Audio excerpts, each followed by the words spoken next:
একটা মেয়ে ঢোলের তালে তালে নাচছিল, আর মেয়েটার নাম বৈষ্ণবী। একটু দূরে দাঁড়িয়ে অনন্ত বৈষ্ণবীর নাচ দেখছিল। নাচ শেষ করে যখন বৈষ্ণবী বাড়ি আসে, এলাকার মধ্যে এমন নাচানাচির জন্য তার মা তাকে বকাঝকা করে। আর সেখানে বৈষ্ণবীর বাবাও ছিল। সে তেমন কোনো কাজ করতো না, বলতে গেলে সারাটা দিন বসে মদ খাওয়াই ছিল তার মূল কাজ। এদিকে বৈষ্ণবী গোসল শেষ করে বারান্দায় আসলে দেখতে পাই অনন্ত তার অটো নিয়ে দাঁড়িয়ে আছে। আসলে অনন্ত একজন অটো ড্রাইভার। তারা দুজন ইশারায় কথা বলে। অনন্ত বৈষ্ণবীকে তার সাথে দেখা করতে বলে সেখান থেকে চলে যায়। তার অটোতে বৈষ্ণবীর ছোটবেলার একটা ছবি রাখা ছিল। তার মানে তাদের এই সম্পর্কটা স্কুল লাইফ থেকে শুরু হয়েছিল। ছবিটা দেখে অনন্তের নিজেরও তাদের স্কুল লাইফের কথা মনে পড়ে যায়। তারা দুজনে একই স্কুলে একই ক্লাসে পড়তো। বৈষ্ণবী তখন থেকেই অনন্তকে মনে মনে পছন্দ করত, আর সে সবসময় অনন্তকে ফলো করত। আর এভাবে বেশ কিছুদিন যাওয়ার পর অনন্তও বিষয়টা লক্ষ্য করে। সে একদিন বৈষ্ণবীকে ডেকে বলে, তুমি চুরি করে আমার দিকে তাকাও কেন? তোমার নাম কি? বৈষ্ণবী খুব ভয়ে ভয়ে তার নাম বলে, আর অনন্ত তখন মিষ্টি করে হেসে তাকে চলে যেতে বলে। এর কয়েকদিন পরেই ছিল রাখি বন্ধন, আর তাই ক্লাসের টিচার সব মেয়েদেরকে বলে ছেলেদের হাতে রাখি বেঁধে দিতে। আর যখন অনন্তর পালা আসে, সব মেয়েরা তাকে রাখি বেঁধে দিলেও বৈষ্ণবী কিছুতেই অনন্তের হাতে রাখি বাঁধতে চায় না। আর এই কারণে টিচার বৈষ্ণবীর হাতে বেত দিয়ে অনেকগুলো বাড়ি দেয়। এটা দেখে অনন্তর খুবই খারাপ লাগে। স্কুল ছুটির পর অনন্ত বৈষ্ণবীর সাথে দেখা করে আর তাকে জিজ্ঞাসা করে, তুমি কি আমাকে ভালোবাসো? বৈষ্ণবী কিছু না বলে মুচকি হাসি দিয়ে সেখান থেকে চলে যায়। তখন অনন্ত পেছন থেকে জোরে বৈষ্ণবীকে বলে, আমিও তোমাকে ভালোবাসি। সাথে সাথে বৈষ্ণবীও পেছনে ফিরে অনন্তকে বলে, আমিও তোমাকে অনেক ভালোবাসি। এখান থেকেই তাদের ভালোবাসার গল্প শুরু হয়। অনন্ত যখন যেভাবে সুযোগ পেত বৈষ্ণবীকে দেখার জন্য চেষ্টা করত। একদিন অনন্ত বৈষ্ণবীকে একটা মোবাইল গিফট করে, কিন্তু সেই প্যাকেটের মধ্যে মোবাইল ছিল না। কিন্তু তারপরেও অনন্তের কাছ থেকে কিছু একটা পেয়ে সে খুবই খুশি হয়। আর এই ব্যাপারটা অনন্তেরও অনেক ভালো লাগে। তাদের দুজনের পরিবার ছিল মধ্যবিত্ত, তাই চাইলেও অনন্ত বৈষ্ণবীকে দামি কোনো গিফট দিতে পারত না। কিন্তু প্রায়ই সে ছোটখাটো কিছু বৈষ্ণবীকে গিফট করত। সেগুলোকে পেয়ে বৈষ্ণবীও অনেক খুশি হতো। একদিন অনন্ত বৈষ্ণবীকে একটা পুতুল গিফট করে তার কাছে দুষ্টু আবদার করে, কিন্তু বৈষ্ণবী বলে, এসব আমার একদমই পছন্দ না। এটা বলে সে পুতুলটা আবার ফেরত দিয়ে দেয়। কিন্তু অনন্ত আবার সেটা ফেরত দিয়ে বলে, থাক, লাগবে না, তুমি এটা রাখো। অনন্তের বাবা ছিল না, শুধু তার মা ছিল, কিন্তু সেও আবার কথা বলতে পারতো না। এই কারণে অনন্ত তার মায়ের উপরে বিরক্ত হতো। এদিকে পড়াশোনায়ও অনন্ত একদমই ভালো ছিল না, তাই সে স্কুলের মাধ্যমিক পরীক্ষায় ফেল করে। কিন্তু বৈষ্ণবী ঠিকই পাশ করে যায়। অনন্ত যখন বৈষ্ণবীর কাছে এসে বলে, এখন তো তুমি কলেজে ভর্তি হয়ে যাবে, এটা বলে সে মন খারাপ করে বসে থাকে। তখন বৈষ্ণবী বলে, আমি তোমাকে অনেক ভালোবাসি, তুমি শুধু একটা বার বলো, আমি পড়াশোনা ছেড়ে দেব, তোমার জন্য আমি জীবনও দিয়ে দিতে পারবো, কিন্তু কখনো তোমাকে ছেড়ে যাব না। বৈষ্ণবীর কথাগুলো শুনে অনন্ত একটু ভরসা পায়। আর এরপর থেকে অনন্ত পড়াশোনা বাদ দিয়ে অটো চালাতে শুরু করে। কিন্তু তারপরেও বৈষ্ণবী তার সাথেই খুশি ছিল। এরপর যেদিন বৈষ্ণবীর কলেজের প্রথম দিন ছিল, অনন্ত তার অটোতে করে বৈষ্ণবীকে কলেজে এগিয়ে দেয়। যাওয়ার সময় বৈষ্ণবী বলছিল, তুমি শুধু আর 4টা বছর অপেক্ষা করো, তারপর আমি একটা ভালো চাকরি ম্যানেজ করে ফেলবো, তখন আমাদের আর কেউ আটকাতে পারবে না।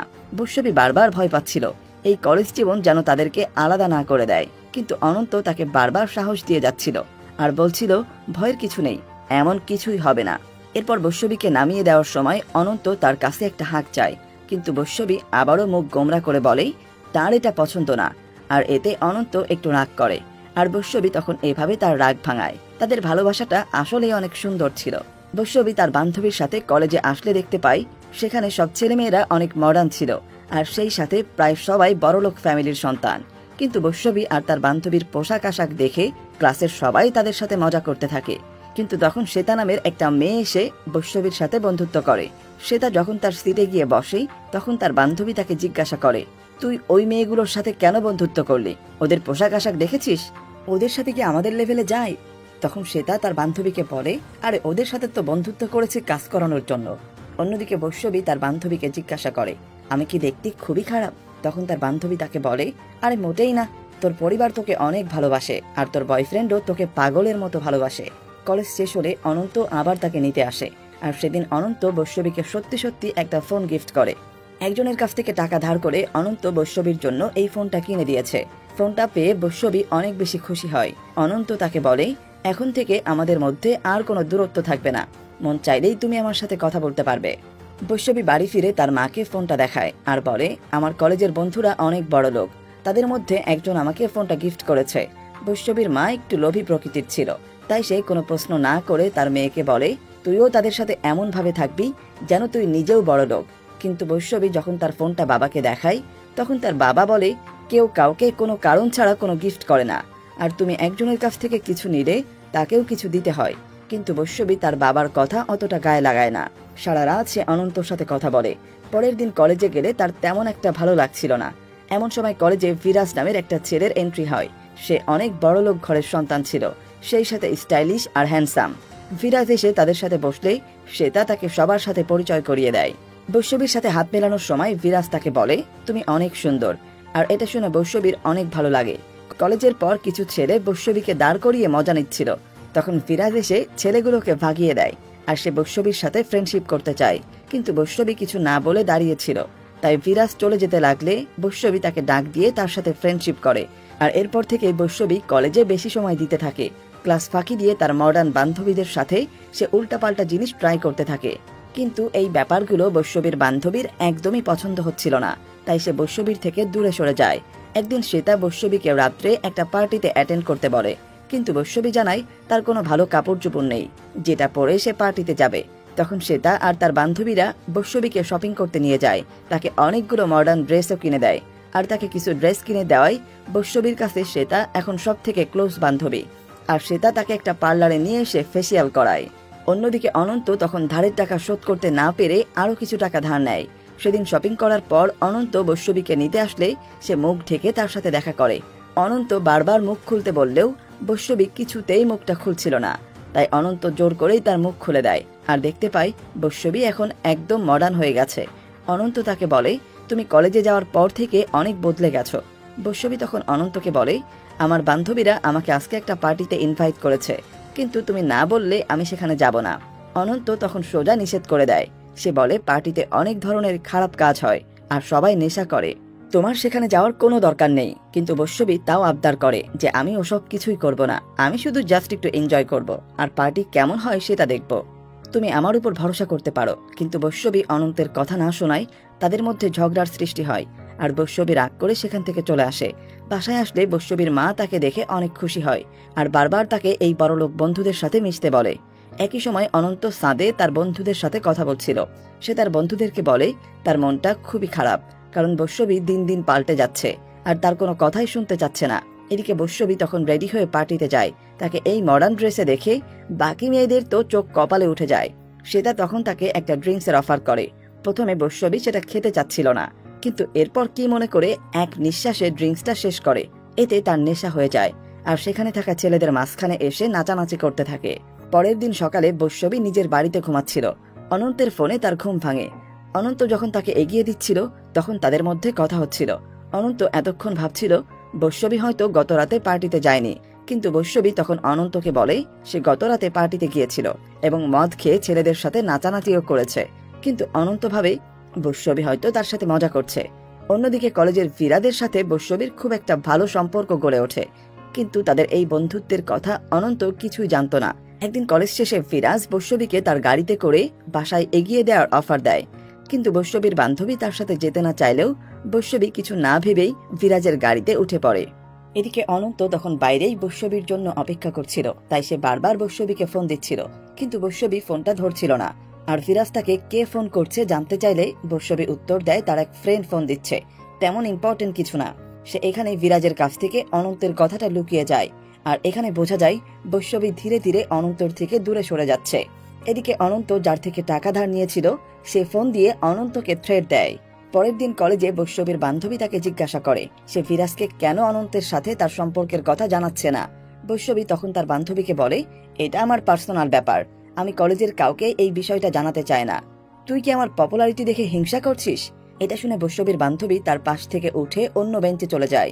বৈষ্ণবীও তাকে না থামিয়ে নিজে উঠে সে তাদের বেঞ্চে গিয়ে বসে। অন্যদিকে তখন যে লোকগুলোর থেকে অনন্ত টাকা ধার নিয়েছিল তারা এসে অনন্তকে মারধর করে। তার মা এসে অনন্তকে ছাড়িয়ে নেয়, কিন্তু বাড়ি ফিরেও অনন্তের খুবই মন খারাপ ছিল।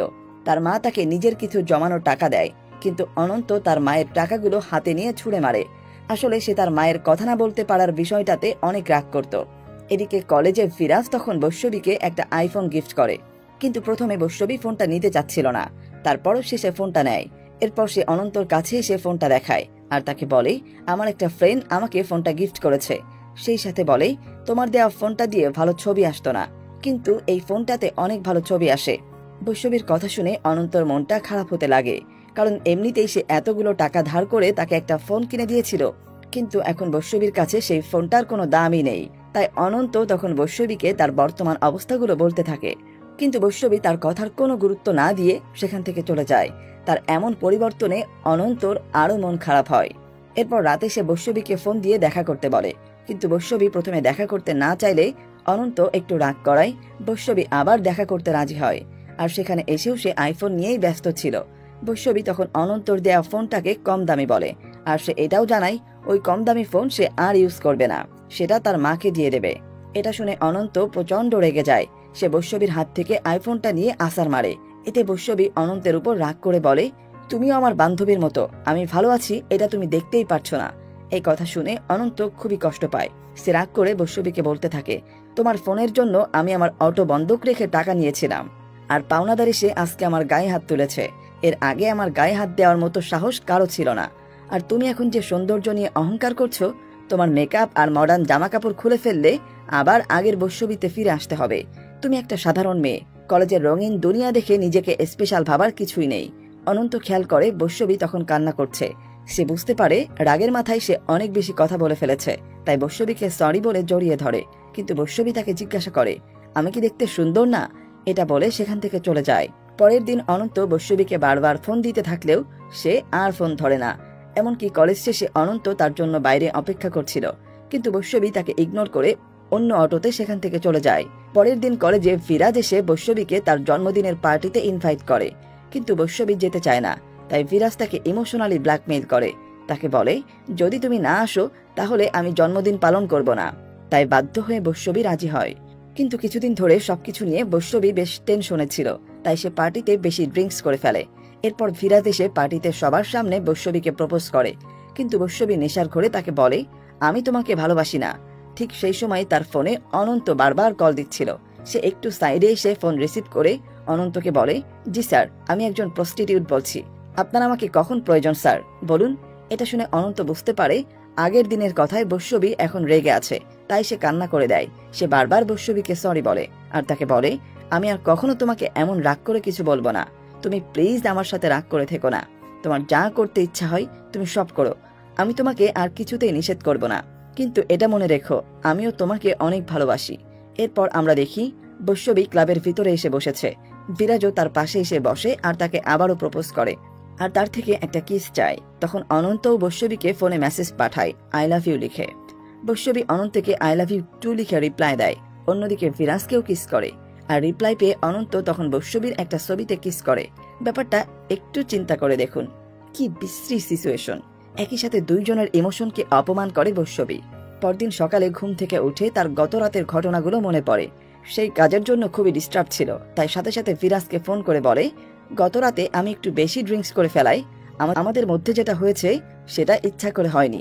তুমি আমার খুবই ভালো বন্ধু, তাই আশা করি এই বিষয়টা কলেজের আর কাউকে বলবে না। আর তখন সে অনন্তকে ফোন করে তার সাথে দেখা করতে বলে। অনন্ত আসলে বৈষ্ণবী বলে, আমাকে একটা সিনেমা হলে নিয়ে চলো, যেখানে তেমন লোকজন থাকে না, আর অন্ধকারের দিকে একটা সিট বুক করবে। এটা শুনে অনন্ত বুঝতে পারে বৈষ্ণবী কেন এমন কথা বলছে। সে বৈষ্ণবীকে নিয়ে একটা হলে আসে, আর সেখানে আসার পর বৈষ্ণবী তাকে কিস করতে বলে। অনন্ত তাকে কিস করতে গিয়েও করে না। সে বলে, আমি জানি তোমার এসব পছন্দ না, তুমি শুধু আমার মন রাখতে এটা করছো। আমি এখন এসব কিছুই চাই না, যা করার আমরা বিয়ের পরেই করব। আমি তোমাকে অনেক ভালোবাসি। সেদিনের পর থেকে বৈষ্ণবী কলেজে ফিরাজকে ইগনোর করতে থাকে। এতে ফিরাজের খুব খারাপ লাগে। সে সবসময় স্যাড থাকে, এমনকি মদ খেয়ে কলেজে আসতে শুরু করে। তাই বাধ্য হয়ে বৈষ্ণবী তার সাথে কথা বলে। সে বলে, তুমি এমন কেন করছো? তুমি আমার অনেক ভালো বন্ধু, তাই আগের মতো হয়ে যাও, আমি কখনোই তোমাকে ভালোবাসতে পারবো না। ফিরাজ তখন বলে, তুমি শুধু আমাকে একটা সুযোগ দাও, আমার সাথে 1 মাস ডেট করো, আর তারপর যদি তোমার মনে হয় আমার সাথে তুমি থাকতে পারবে না, তাহলে আমাদের সম্পর্ক সেখানেই শেষ হয়ে যাবে। এই কথা শুনে বৈষ্ণবী তার সাথে ডেট করতে রাজি হয়। আর তখন থেকে শুরু হয় বৈষ্ণবীর একসাথে দুইজনকে ডেট করার পালা। সে একই সাথে অনন্তর সাথে ঘুরতো, আবার ফিরাজের সাথেও সময় দিত। সে ফিরাজের সাথে সিনেমা হলে আসতো আর হাত ধরাধরি করে মুভি দেখতো। অনন্ত তাকে আগের মতোই ছোটখাটো গিফট দিত। সে একদিন বৈষ্ণবীকে একটা লাল শাড়ি গিফট করে। সেটা পেয়ে বৈষ্ণবী খুবই খুশি হয়। আর বলে আমি একদিন এই লাল শাড়ি পরে তোমার সাথে ঘুরতে যাব। এদিকে ফিরাজও বৈষ্ণবীকে নিয়ে ভালো ভালো শোরুম থেকে দামি দামি জামা কাপড় কিনে দিত। একদিন এভাবে ঘোরার সময় তার আগের বান্ধবী ফিরাজ আর বৈষ্ণবীকে একসাথে দেখে ফেলে, কিন্তু সে অনন্তকে কিছুই জানায় না। আর তাদের ডেটের 1 মাস পূরণ হয়ে গেলে ফিরাজ তাকে আবারও প্রপোজ করে, কিন্তু বৈষ্ণবী এবারও তাকে একসেপ্ট করে না। সে বলে আমি তো তোমাকে একবার বলেই দিয়েছি আমি কিছুতেই তোমাকে ভালোবাসতে পারবো না। কিন্তু তার কথা শুনে ফিরাজ এবার রেগে যায়, আর আগের মাথায় সে বৈষ্ণবীকে বলে তাহলে কি তুমি এতদিন আমাকে শুধু ব্যবহার করে এসেছো? আমার দেওয়া সব গিফট নেওয়ার সময় তো তুমি খুব হাসি মুখে নিয়েছিলে। আসলে তুমি একটা খারাপ আর লোভী মেয়ে। এসব শুনে বৈষ্ণবী কাঁদতে কাঁদতে সেখান থেকে চলে যায়। পরের দিন তার দেওয়া সব গিফট নিয়ে বৈষ্ণবী কলেজে আসে, কিন্তু ফিরাজ তখন তার কাছে বারবার ক্ষমা চায় আর বলে আমি রাগের মাথায় কালকে তোমাকে উল্টাপাল্টা বলে ফেলেছি। আমি তোমাকে অনেক ভালোবাসি এবং বিয়ে করতে চাই। কিন্তু বৈষ্ণবী বলে তুমি আসলে ভালো ছিলে না। তুমি প্রথমে আমাকে ড্রিঙ্কস করিয়েছো এবং আমার সাথে ওইসব করেছো। তাই এরপরও যদি তুমি আমার পেছনে আসো তাহলে আমি কলেজের সবাইকে বলে দেব তুমি ড্রিঙ্কস করে আমার সাথে জোর করে এসব করতে চেষ্টা করছো। তখন ফিরাজ তার ফোনে ওই দিনের কিস করার ভিডিওটা বৈষ্ণবীকে দেখিয়ে বলে তুমি যদি কলেজের কাউকে কখনো এসব বলো তাহলে আমি এই ভিডিওটা সবাইকে দেখাতে বাধ্য হব। আর আজকের পর থেকে আমাদের আগে যেমন চলছিল ঠিক সেভাবেই চলবে। ভিডিওটা দেখে বৈষ্ণবীর মাথায় তো আকাশ ভেঙে পড়ে। সে এমন কিছু আশা করেনি। ফিরাজ তাকে বলে তুমি গিফটগুলো নিয়ে সোজা বাসায় চলে যাও। বৈষ্ণবী তখন গিফটগুলো নিয়ে বাসায় আসতে থাকে, আর এই বিষয়টা নিয়ে সে অনেক টেনশনে পড়ে যায়। কয়েকদিন ধরে সে অনন্তের ফোন রিসিভ করছিল না। সে এমন একটা সমস্যায় আটকে গেছে যেটা অনন্তের সাথেও শেয়ার করতে পারছিল না। একদিন সে অনন্তের ফোনটা রিসিভ করে তাকে বলে আমাকে কিছুদিন সময় দাও, আমি সবকিছু ঠিক করে আবার তোমার সাথে কথা বলবো। অনন্ত কিছু বুঝতে পারছিল না। সে ভয় পাচ্ছিল হয়তো তারা আলাদা হয়ে যাচ্ছে। তাই অনুরোধের সুরে বৈষ্ণবীকে বলে তোমার যতদিন সময় প্রয়োজন তুমি নাও, কিন্তু আমাকে ছেড়ে যেও না। অন্যদিকে বৈষ্ণবী যেহেতু শ্বেতাকে বেশি ক্লোজ ভাবত, তাই সে শ্বেতার কাছে এসব কিছু খুলে বলে। এরপর শ্বেতা তার সব কথা শুনে বলে ছেলেরা যা কিছু চায় তার সবই আমাদের কাছে আছে। তাই তুমি বিরাজকে ফোন দিয়ে তার সাথে এক রাত কাটানোর অফার করো, আর সেদিন রাতেই বিরাজের ফোনটা দিয়ে ভিডিওগুলো ডিলিট করে দিও। কিন্তু বৈষ্ণবী কিছুতেই রাজি হয় না। সে বলে আমি এখনো অনন্তকেই একবারও কিস করতে দেয়নি, তাই এসব করার তো কোনো প্রশ্নই আসে না। যেটা হয়েছে সেটা ভুল করে হয়েছে। কিন্তু শ্বেতা তখন বৈষ্ণবীকে ভয় দেখায়, দেখো যদি তোমার ওই ভিডিওটা একবার ভাইরাল হয় তাহলে তোমার সুইসাইড করা ছাড়া আর কোনো উপায় থাকবে না। তাই তুমি তোমার সলিউশনটা আবারও ভেবে দেখতে পারো। এদিকে সেখান থেকে ফিরে শ্বেতা বিরাজকে ফোন করে বলে বৈষ্ণবী একটা বস্তির মেয়ে, তুমি কেন তার পেছনে সময় নষ্ট করছো? বিরাজ বলে আমি বৈষ্ণবীকে অনেক ভালোবাসি। কিন্তু শ্বেতা আবার তাকে বলে কিন্তু বৈষ্ণবী তো ভালো মেয়ে না, টাকার জন্য সে যে কোনো কিছুই করতে পারে। দেখো সে তোমাকে ফোন দিয়ে রাত কাটানোর অফার দেবে। কিন্তু বিরাজ তার এসব কথা কিছুই বিশ্বাস করে না। সে বলে বৈষ্ণবী এমন কোনো মেয়ে না। কিন্তু এর কিছুক্ষণ পরে বৈষ্ণবী বিরাজকে ফোন দেয় আর তাকে তার সাথে রাত কাটানোর অফার দেয়। বিরাজ এটা শুনে খুবই কষ্ট পায়, কারণ সে আসলেই বৈষ্ণবীকে মন থেকে ভালোবাসতো। কিন্তু একই সাথে তার উপর অভিমান করে সে রাজি হয়। পরের দিন সন্ধ্যায় তাকে বাড়ি আসতে বলে। বৈষ্ণবী তখন বিরাজকে বলে ঠিক আছে, কিন্তু এরপর থেকে তুমি আমাকে আর ডিস্টার্ব করবে না, আর তোমার সেদিনের ভিডিওটা ডিলিট করে দেবে। পরের দিন অনন্তর জন্মদিন ছিল, তাই সে বৈষ্ণবীর ফোনের অপেক্ষায় ছিল। কিন্তু তখন তার এক বন্ধু ফোন দিয়ে বলে আমি বাজি ধরে বলতে পারি আজকে বৈষ্ণবী তোকে ফোন দেবে না। অন্যদিকে বিরাজ বৈষ্ণবীকে একটা শাড়ি পরে আসতে বলে, কিন্তু বৈষ্ণবীর কাছে অন্য কোনো শাড়ি না থাকায় সে অনন্তর দেওয়া শাড়িটাই পরে রেডি হয়। এরপর সে অনন্তকে ফোন দেয়। অনন্ত ভাবছিল হয়তো বৈষ্ণবী তাকে জন্মদিনের উইশ করার জন্য ফোন দিয়েছে, কিন্তু বৈষ্ণবী বলে আমি একটা ফ্রেন্ডের বাসায় বই আনতে যাব, তাই তুমি একটু আমাকে এগিয়ে দাও। এতে অনন্তর মন খারাপ হয়ে যায়, কিন্তু যখন সে বৈষ্ণবীকে রিসিভ করতে আসে সে খুবই খুশি হয়। অনন্ত তখন বৈষ্ণবীকে বলে তুমি আমাকে অনেক ভালোবাসো তাই না? এজন্য আমার সাথে দেখা করতে এত সকালে আমার দেওয়া শাড়ি পরে এখানে চলে এসেছো। বৈষ্ণবীর তখন হঠাৎ মনে পড়ে আজ অনন্তর জন্মদিন, কিন্তু সে এটা বুঝতে দেয় না যে তার মনে ছিল না। সে অনন্তকে বলে তুমি কোনো চিন্তা করো না, কাল থেকে তুমি এমন এক বৈষ্ণবীকে পাবে যে শুধুই তোমার হবে, যার উপর শুধু তোমার অধিকার থাকবে। এই কথা শুনে অনন্ত খুব খুশি হয়। এরপর সে বৈষ্ণবীকে বিরাজের বাসার সামনে নামিয়ে দেয়। অটো থেকে নেমে সে অনন্তর কপালে একটা কিস করে। এরপর বিরাজের বাড়িতে ঢুকে তার সামনে এক রুমে গিয়ে ইন্টিমেট হয়। তখন সে অনন্তের সাথে কাটানো তার সুন্দর মুহূর্তের কথা মনে পড়ছিল, এমনকি তার চোখে পানি চলে আসে। বিরাজের বাসা থেকে বের হয়ে সে সীতার বাসায় চলে আসে।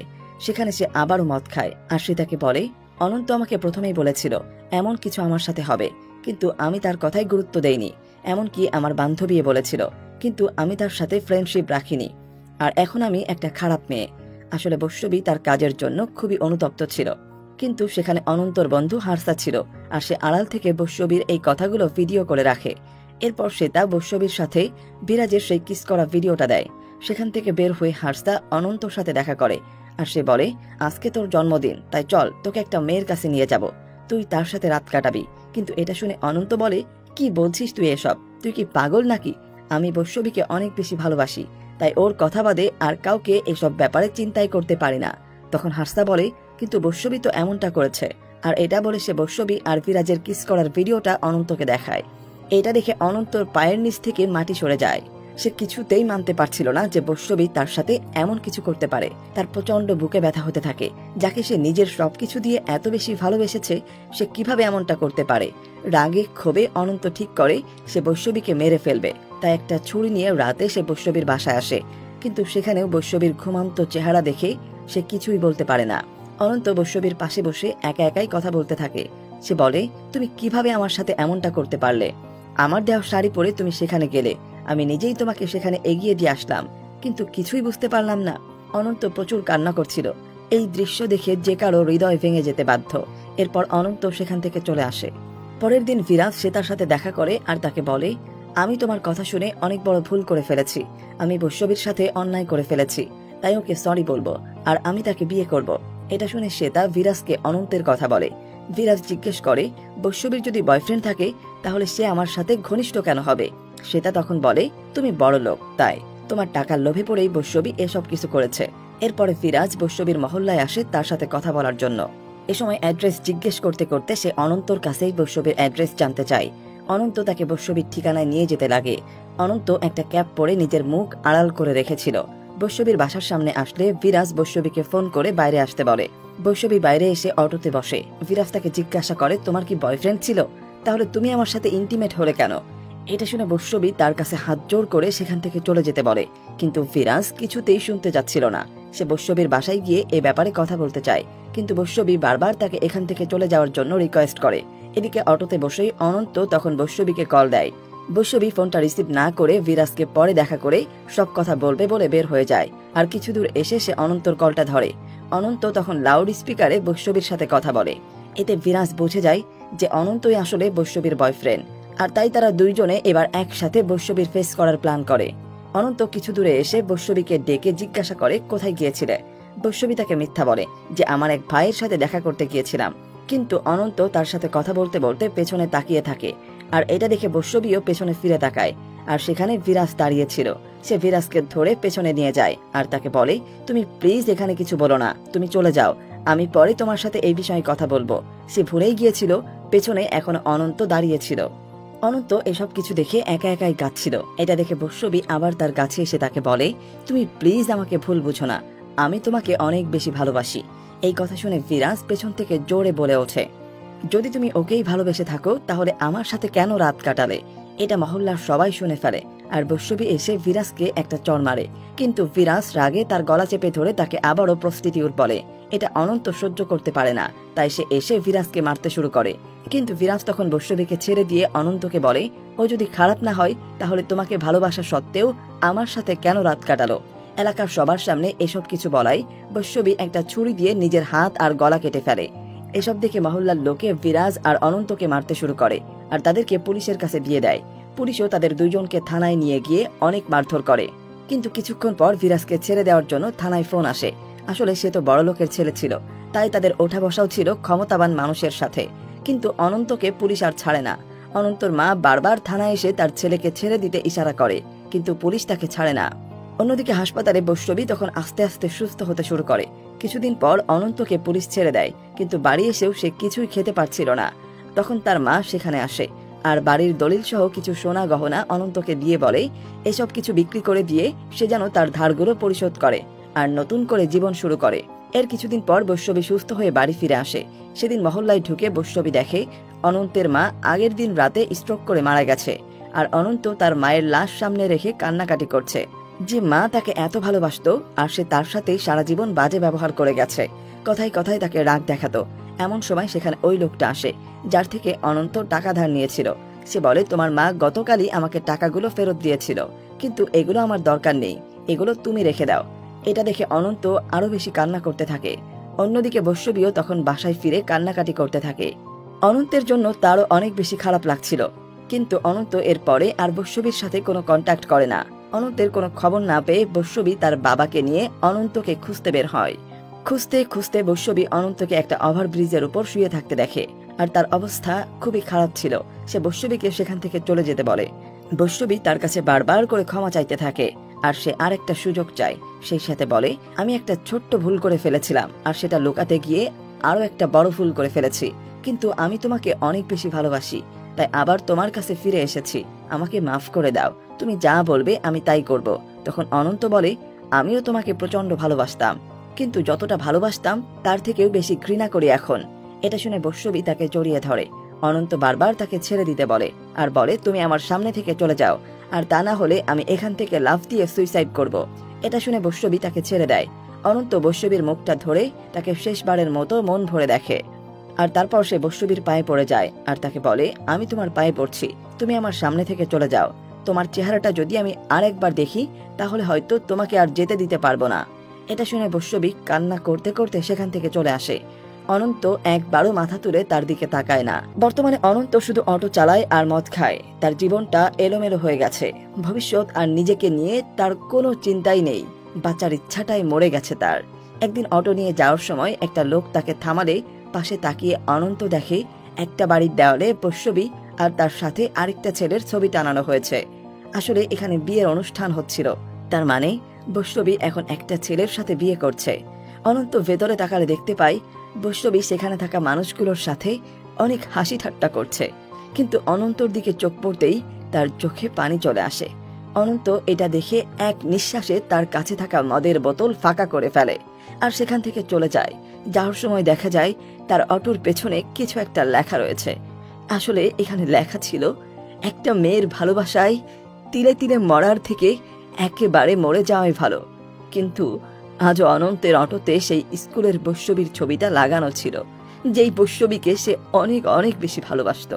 আর স্কুলের বৈষ্ণবীও শুধু অনন্তকেই ভালোবাসত। আসলে জীবনের প্রথম ভালোবাসা আমাদের সবারই মনে থাকে, সেই সাথে একটা ধোঁকা অনেক সময় কারো পুরো জীবনটাই শেষ করে ফেলে। তাই ভালোবাসলে ভালোবাসার মতোই ভালোবাসা উচিত, আর তা না হলে সত্যি বলে যার যার জীবন আলাদা করে ফেলাটাই ভালো। কিন্তু সাথে থেকে কাউকে ধোঁকা দিয়ে তার জীবন নষ্ট করার যে বোঝা, তা মানুষকে আজীবন ভোগায়। বন্ধুরা, কেমন লাগলো আপনাদের আমাদের আজকের এই গল্পটা? আসলে শেষের দিকে এসে নিজেকে কন্ট্রোল করতে পারছিলাম না, তাই অনেক বেশি আবেগ আপ্লুত হয়ে গেছি। আপনাদের কারো জীবনের সাথে আমাদের এই গল্পের মিল থাকলে অবশ্যই অবশ্যই কমেন্ট করে জানাতে পারেন। দেখা হবে পরবর্তী কোনো ভিডিওতে। সে পর্যন্ত সবাই ভালো থাকবেন, সুস্থ থাকবেন। আল্লাহ হাফেজ।